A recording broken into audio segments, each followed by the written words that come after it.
Secunderabad cantonment పరిధిలోని అత్యంత ఖరీదైన మహీంద్రా హిల్స్ భూములు తాజాగా వివాదానికి కేంద్ర బిందువుగా మారాయి. అసలు మారేడుపల్లి విలేజ్ నుంచి మహీంద్రా హిల్స్ ఎలా విడిపోయింది, ఎలాంటి జీపీ అనుమతులు లేకుండానే సొసైటీ పేరుతో కాలనీలు ఎలా వెలిసాయో అధికారులు సమాధానం చెప్పాలని నవాబ్ ఫ్యామిలీ అసోసియేషన్ డిమాండ్ చేసింది. చిన్నతోకట్ట 157 సర్వే నెంబర్లో జరుగుతున్న పనులకు మనో వికాస్ నగర్లోని 8 ఎకరాల పట్టాలకు కంటోన్మెంట్ బోర్డు ఎలా అనుమతులు ఇచ్చిందని ప్రశ్నించారు.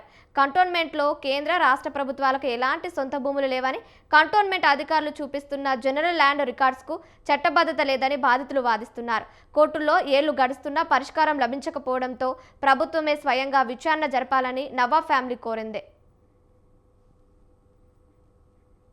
ఇక్కడ ఏర్పాటు చేసిన ప్రెస్ మీట్ యొక్క ముఖ్య ఉద్దేశము ఈ కంటోన్మెంట్ లో భూములు ముఖ్యంగా మహీంద్రా హిల్స్ సర్వే నంబర్ 74 మరియు కోకటా విలేజ్ లో 157 మరియు 170, 270 సర్వే నంబర్ లో జరుగుతున్న అవినీతికి, అన్యాయానికి మరియు మేము ఈరోజు ఒరిజినల్ నవాబులను ద్వారా ఈ ప్రెస్ మీట్ ఏర్పాటు చేయడం జరిగింది.